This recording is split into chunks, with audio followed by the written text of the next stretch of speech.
ሰላም አለይኩም ወራህመቱላሂ ተዓላ ወበረካቱ። ውድ ተመልካቾቻችን አሁን የምትከታተሉት ያሲን ቲቪ ነው ወይም ዋይ ቲቪ የምንለው ነው። በዚህ የቴሌቪዥን ጣቢያችን ውስጥ በርካታ ትምህርቶችን እንማራለን።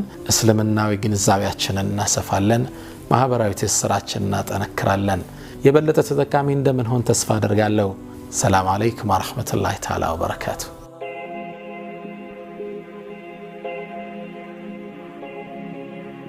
بسم الله الحمد لله والصلاة والسلام على خير الأنام وآله وأتباعه أجمعين. أما بعد السلام عليكم ورحمة الله تعالى وبركاته. ود تقدامي وتشاتشن زاري لنباب ماقد أميل رئيسي جلاتشو متتشالو سو لتلاعي نقر قد يواتال نبابم قد يسفل قوال كمان بباتشن بفيت لنباب ماقد وساي نقرنو planning for reading بيوالو በማኔጅመንቱ ትምህርት ላይ ሰዎች ፕላን ከማውጣታቸው በፊት ፕላኒንግ ፎር ፕላኒንግ ምንለው አለ። ለማቀድ ማቀድ እቅድ ከመንደፋችን በፊት እቅድ ለመንደፍ የሚያስፈልጉና ነገሮችን ማሟላት ማለት ነው። ልክ በተመሳሳይ ብዙ ጊዜ ኡመቱ ይቅራን እንላለን እናንብብ እንላለን። ለንባብ ግን አናቅድም። ለንባብ የሚመች ድባብ ግን አንፈጥርም። ዛሬ እሱ ጋር እናተኩራለን። እኛ በማንበብ ታዘናል። ታዲያ እንዴት ለማንበብ አናቅድም? አጋዥ የሆኑ ነገሮችን በአላህ ፍቃድ እጠቁማችኋለሁ። አስአሉላህ አልኢኽላስ ወተውፊቅ ወሰዳድ ወሰዋብ። መጀመሪያ ከንባብ ማቀዶች ውስጥ የመጀመሪያው መጽሐፍ መረጣ ምንለው ነው። ብዙዎቻችን ለማንበብ እንነሳና መጽሐፉ ሳንቋጨው እንዘጋዋለን። ምክንያቱም ያ መጽሐፍ ለማንበብ ምን ፈልገው መጽሐፍ ስላልሆነ መጀመሪያ የሚስበንን ተሰጧችን ያለበትን ዝንባሌያችንን ያማከለን መጽሐፍ መምረጥ አለብን። ላይብራሪው ስትገቡ ወደ የትኛው ሸልፍ ታመራላችሁ? የትኛው ርዕስ ነው የሚስባችሁ? ታሪክ ነው? ሶሺዮሎጂ ነው? ሳይኮሎጂ ነው? ፊዚክስ ነው? ይህን ዝንባሌ መጀመሪያ መረዳት የንባብ የመጀመሪያ እቅድ እንለዋለን። መጽሐፍ ልትገዙ ስትሄዱ የትኛውን ነው ማንሳት የሚቀላችሁ? ያ ዝንባሌያችሁን ይወክላል።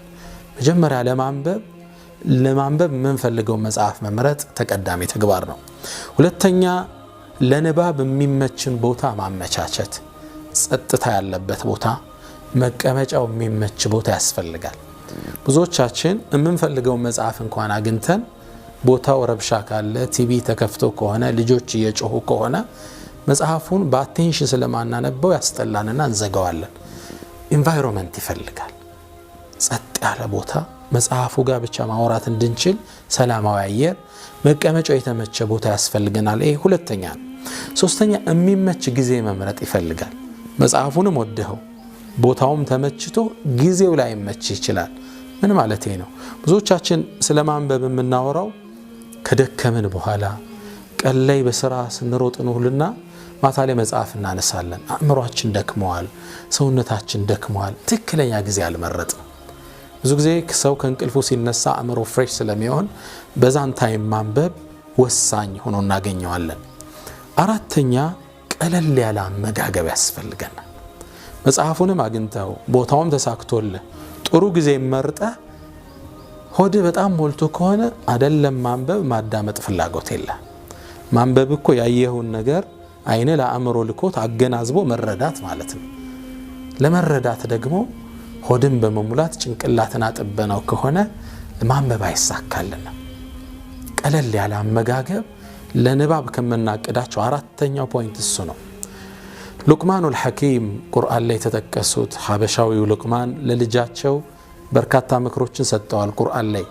ይሄም ምክር ሌላ ዘገባ ላይ ተዘገበ ነው። ያ ቡነየ አሉት፣ አንተ ልጄ ኢዘ ምተለአት ልማኢደቱ ሆድኮ ከሞላ አሉ ናመት الفكرة አስተሳሰብ ይተኛል። ወኸረሰት الحكمة ጥበብ ትኮላሻለች። ሆዴ ሞላ ቀን የምታወራው ነገር ያልተመጠነ ያውም ነገ ይቆጫል። እንዴት እንዲያልኩ እዛ ስብስብ መሃል ትላለ። ጥበብ ቦታዋን ታጣለች። وقعدت الأعضاء عن العبادة አካል ደግሞ ከዒባዳ ይሳነፋል። ሆድ ሲሞላ ቶሎ መጨረስ ነው የምትፈልግ። ተደቡር የለ፣ ኹሹዕ የለ፣ ቶሎ መውጣት ነው የምትፈልገው። ስለዚህ ከንባብ እቅዶች ውስጥ አራተኛው ቀለል ያለ አመጋገብ ትንሽ ነገር ተመግበን ቀለል ያለ ነገር በልተን ጥሩ ቦታ ካገኘን እንፈልገው መጽሐፍ ካዝን ጥሩ ጊዜ ከመረጥን ንባብን ያፈቀርነው እንድንሄድ ያደርገናል። አምስተኛው ጥሩ ሙድ መፍጠር ምን ማለት ነው? ራስ ላይ ጥሩ መንፈስ ማጋባት። ዶክተር ጣሪቅ አልሐቢብ የሚባሉ አንድ ትልቅ ሳይኮሎጂስት አሉ። ዓለም አቀፋዊ ትልቅ ምሁር ናቸው። እርሳቸው የህይወት ተሞክሯቸውን ሲነግሩና እኔ ከማንበቤ በፊት ሁሌም ሻወር ወስዳለሁ። ቀለል ያለ ሻወር፣ ቀለል ያለ ልብስና ጥሩ ልብስ ለብሳለሁ። ከዛም ጥሩ ሽቶ ቀባለሁ። በዚህ ደስ በሚል ድባብ ውስጥ ሆኜ ወደ ንባብ የምገባው።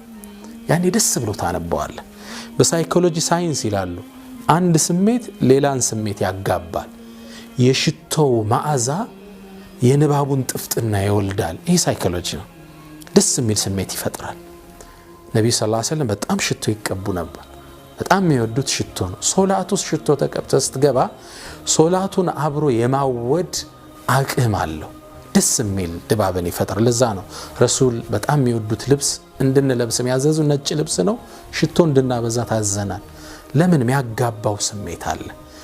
ዶክተር ጣሪቅ አልሐቢብ ሁሌም ይሄ ያስፈልገናል ይላሉ።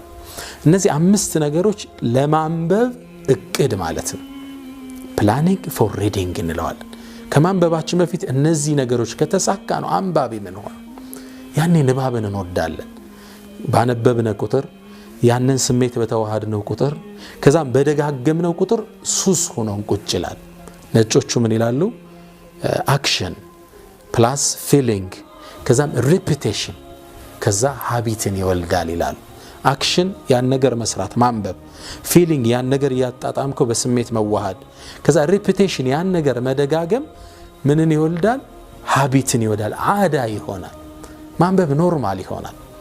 ለምሳሌ ተመልከቱ፣ አንድ ሰው በጠዋት መተኛት ከለመደ ሱብሂ ሰግዶ ካልተኛ ቀኑን ሁሉ ተረብሾ ነው የሚውለው። ሙዱ አይመጣለትም። ሁሌ ሲያፋሽክ ልትመለከተው ትችላለህ። ቡናን የለመደ ሰው ምን ማለት ነው? ቡና አለ፣ ይሄ አክሽን ነው። ቡናውን ይጠጣል። ከዛ ከቡናው ጋር በስሜት ተዋህዷል። ከዛ ሲደመር ቡናውን ጠዋትም ማታ መጠጣት ሪፒቴሽን አግኝቷል። ከዛ ምን ሆነው? ሃቢት ተወለደ። ግልጽ ነው። አክሽን ፕላስ ፊሊንግ ፕላስ ሪፒቴሽን ኢዝ ኢኳል ቱ ሃቢት። ንባብም እንደዛው ስታነበው በስሜት ስታጣጥመው ከዛም በጣም ስደጋግመው ቋሚ ልማድ ሆኖ ይቀጥላል። የንባብ ሱሰኛ ትሆናለህ። ካላነበብክ አይሳካልህም። ከሰለፍ ሷሊህ ውስጥ ከቀደምት የእስልምና አባቶቻችን ውስጥ አንድ ሁለት ሳምፕል ልጥቀስላችሁ። አንዳንዶቹ በጣም ከማንበብ ፍቅራቸው የተነሳ እየሄዱ ነበር የሚያነቡት። ከሰለፎች ውስጥ እየሄዱ መንገድ ላይ በማንበብ የመስጂድ ፖል ጋር ቋሚ ጋር የተጋጫሉ። ፖል ጋር እየተጋጩ ከንባብ ፍቅራቸው የተነሳ። ሌሎቹ ይላል አጎቴ ይላል ስለ አንድ ሰለፍ ሲናገር አጎቴ ማታ ላይ ከደረቱ ላይ ኪታብ ሆኖ እንጂ ተኝቶ አያውቅም ይላል። ያነበበ እንቅልፍ ነው ከንባብ የሚያለያየው። እንደኛ መጽሐፍ አጥፎ አይደለም የተኛው፣ ያውም ከተሳካልን ማለት ነው። ንባብ ሱስ የሆነና ያለሱ መተኛታችን ቋሚ ልማድ ይሆናል ማለት ነው። ሌላው ሰለፍ ምን ይላል? እኔ አንድ መጽሐፍ እጄ ላይ ሲገባ ትንሽ ቮሊዩም ከሆነ ብዙ እንደማይጠቅመኝ ያስባል። ትልቅ ቮሊዩም ግን ከሆነ ያነበብኩት እንዳልቅብኝ እንደገና ወደ መጨረሻ እየተመለስኩ ፔጁን አይዋለሁ ይላል። ግልጥ አድርገው ገና ነው ማለት ነው። በጣም ንባብ አፍቃሪዎች ነበሩ ሰለፉ ሷሊህ። ሪደርስ አር ሊደርስ ይላል። አንባቢዎች ነው የወደፊት መሪዎች። ያ ካነበብን ነው ትውልድ መምራት ምንችለው። ሰለፉ ሷሊህ ሪደሮች ነበሩ። ከማንበብ አልፈው ሐፊዞች ነበሩ። ያነበቡትን ያሐፍዙት ነበር። ኢብኑል ሙባረክ 700 ሺህ ሐዲስ አፍዘዋል። ኢማሙ አህመድ 1 ሚሊዮን ሐዲስ አፍዘዋል። ይህን ከንባብ አልፈው ይሸመድዱት ነበር። ለዛ ነው ዓለምን መምራት የቻሉት። ለዛ ነው ተጽዕኗቸው ከሺህ ዓመት በኋላ እኛ ላይ ጥላውን እያጠላ ያለው። ለንባብ ማቀድ ወሳኝ ነው። ነጥቦች እንዳትረሷቸው። አንደኛ መጽሐፍ መምረጥ። ምን ወደው መጽሐፍ ፊዚክስ ነው፣ ኬሚስትሪ ነው፣ ሐዲስ ነው፣ ፍቅህ ነው፣ ተፍሲር ነው፣ ሲራ ነው? የቱ ነው የምትወደው ስሜት የቱ ነው? እሱም መምረጥ ይፈልጋል። ሁለተኛ ለንባብ ምቹ ቦታ፣ ጸጥተኛ ቦታ፣ የተመቸ መቀመጫ። ሶስተኛ የሚመች ጊዜ። ከተሰላቸ በኋላ መጽሐፍ አታንሳ። ልክ እንቅልፍ እንደነቃ ጥሩ አእምሮ ነቃ እንዳለ ያዘው መጽሐፉን አትለቀውም ከዛ በኋላ። አራተኛ ቀለል ያለ አመጋገብ። ሆዳችን ከሞላ በኋላ ምን እናገረው እንኳን አንመጥንም። ምን ሰጠው ፈትዋ እንኳን ህዝብ ዶ ይበትናል። ጥበብ ትኮላሻለች፣ አንደበት ያዳልጠዋል። አምስተኛ ጥሩ ሙድ መፍጠር፣ ሽቶ መቀባት፣ ቀለል ያለ አለባበስ፣ ከቻልን ቀድመን ሻወር መውሰድ። አንድ ከሰለፎች ውስጥ ንባብ በተወሳ ቁጥር እንደ ትልቅ ተምሳሌት ስለሚደረግ ትልቅ ሰው ላውሳላችሁ፣ ጃሂዝ ይባላል። ጃሂዝ በእስልምና ታሪክ ውስጥ በስነ ጽሁፍ አደብ ውስጥ በጣም ትልቅ ቦታ ያለው ነው። አብዛኞቻችሁ ላታውቁት ትችላላችሁ። ጃሂዝ በጣም የንባብ ፍቅር አለው። መጽሐፍ የመግዣ ግን አቅም የለው። ሱብሃንአላህ እቺ ዱንያ። ጃሂዝ መጨረሻ ምን አደረገ? ያሉት መጽሐፍ ሁሉ ጨረሳቸው። መጨረሻ ላይ አንድ መጽሐፍ የመሸጫ ቤት ውስጥ ሄደ። ሰውየውንም ስራ ቅጠረኝ አለው። ሊቀጥረው ፈቃደኛ ሆነ። ደሞዙ ግን የሚገርም ነው። ደሞዝ አይከፈለውም። ደሞዙ እዛ ውስጥ ያሉ መጽሐፎች በነፃነት ማንበብ ብቻና ብቻ ነው። ጃሂዝ ረሂመሁላህ አላህ ይርሐመው። ስለዚህ መጽሐፍ ቤቱ ላይ ይሸጣል፣ ያገለግላል። ደሞዙ ምንድነው? የፈለገው መጽሐፍ ያነሳ ያነባል። ይህ ትውልድ እኮ ነው ታሪክ ሰርቶ ያለፈ። ሰለፉ ሷሊህ ስንል እነዚህ ማለት ነው። ግልጽ ነው። እንዲህ በጣም ታታሪዎች የእውቀት ሰዎች። ስለ ጃሂዝ ከሚነገሩ አንዱ ልትቀልል እንገራቸው። ጃሂዝ በንባብ በጣም የሚገርም ሰው እንደሆነ ሁሉ ገጽታው ብዙም ይስብ አልነበረም ይላል። እና አንዴ ይባላል አንዲት ሴት ወርቅ ማሰራት ፈልጋ ነው መሰል ጃሂዝ ራሱ ነው የሚናገር፣ ይዛኝ ሄደች ይላል ወደ መርካቶ ወሰደችኝና የዚህ አይነት ብላኝ ጥላኝ ሄደች። ወርቅ ሰሪ ቤት ላይ ጥላኝ ስትሄድ በጣም ተደናገጥኩና ወርቅ ሰሪውን ጠየቅኩት። አምጥታኝ ጥላኝ ሄደች። ወደኔ ደግሞ ጠቆማለች። ምንድነው አልኩት። ስለው ምን አለኝ? አይ ቀለበት ስራልኝ፣ ከዛም በኋላ ደግሞ ቀለበቱ ላይ ደስ ማይል ፊት ያለው ነገር ቅርጽ ስራበት ብላኛለች። ምን አይነት ስላት አንተን አምጥታ ጠቆማኝ ሄደች። ጃሂዝ ገረመው።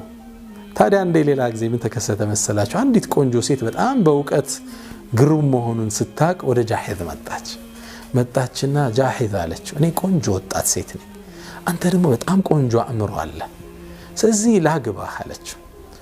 ከዛ ላግባህና ልጁ ባንተ ጭንቅላት በኔ ውበት ይወጣና ዓለም ላይ የሚስተካከለው ሰው ይጠፋል አለችው። ጃሂዝ ምን አላት? አይ እህቴ አላት፣ ምን አለዋት? ባንቺ ጭንቅላት በኔ ውበት ቢወጣ ሳላት። ግልጽ ነው። የዓለማችን የመጨረሻ ሰው ይሆናል። አላኩል ሐል ውበቱ አይደለም ጃሂዝን ያሳወቀው፣ ገጽታው ሳቢ አልነበረም። ነገር ግን ይሄ እውቀቱ ዛሬ ከዓመታት በኋላ ከመቶ ዓመታቶች በኋላ እኔ ይሄው ከናንተ ፊት ተሰይሜ የጃሂዝን ገድል አወራለሁ። ዩሱፍን አለይሂ ሰላም ውበቱ እስር ቤት ውስጥ ከተተው፣ እውቀቱ ደግሞ ከስራ ወጣው። ግልጽ ነው። በዙለይኻ በጣም ሲማርካት ፍላጎቷን ስላላሟላ ስር ተወረወረ። ከዛ ደግሞ የንጉሱን ህልም ፈቶ በእውቀት ተፈታ። ውበት አሳሰረው፣ እውቀት አወጣው። እውቀት ነው የሚቀደመው ከገጽታ በፊት። ታዲያ ታላቁ ሰው ጃሂዝ የሚገርመው የአላህ ስብሓነሁ ወተዓላ ተአምር የሆነው ጃሂዝ የሞተ የት እንደሆነ ታውቃላችሁ? እዚህ ከሚሸጥበት ቤት ላይ መጽሐፉ ተንዶ እዛው ነበር የሞተው። መጽሐፍ ጋር ኖረ፣ መጽሐፍ ቀብር ሆነ። ሰለፎቻችን እንዲህ ነበሩ፣ ሪዲንግ አንባቢዎች ነበሩ። ስለዚህ ትልቁ ወሲያዬ ለንባብ እንቀድ፣ ፕላኒንግ ፎር ሪዲንግ። ለንባብ ማቀድ አለ። የሚመች ቦታ፣ አየር፣ ድባብ፣ ተጨባጭ መቀመጫ፣ የምንወደው መጽሐፍ። ይሄ ካለ አንባቢ እንሆናለን። ሁሌም የምንወቅሳችሁ እመቱ ይቅራ ላ ተቅራ እያለን ይቅራ የተባለ ትውልድ አይቀራም እንዴ ነው የምንለው። የንባብ ሞድ ውስጥ ከገባን ግን ጥሩ አንባቢዎች ይወጣናል። እንደተባለልን እቅራ ወረቡከ ልአክረም መን ቀረአ ዩክሪሙሁላህ፣ የቀራን አላህ ያልቀዋል። ከተላቁ ሰዎች እንሆናለን። በሌላ ፕሮግራም እንገናኛለን። ወሰለላሁ ወሰለም ወባረከ አላ ነቢይና መሐመድ። ሰላም አለይኩም ወረሕመቱላሂ ተዓላ ወበረካቱ።